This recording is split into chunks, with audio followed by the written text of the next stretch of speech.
cilia जे फेकलाया नरस हो पापा लोढ़ावा फेकल कुर खेते लोढ़ावा फेकल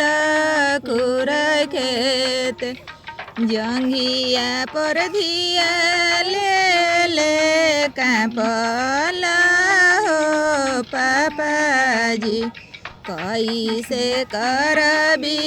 बेटी के दान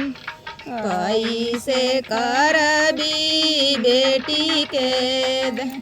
60 रुपया ले खड़ा भैलन कमान हो भैया दिही पापा दिही कने आदन दिही पापा दिही कने आदन आजू के रतिया पापा बेटी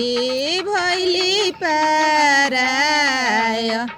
अब रउआ सोई निराभेद अब रउआ सोई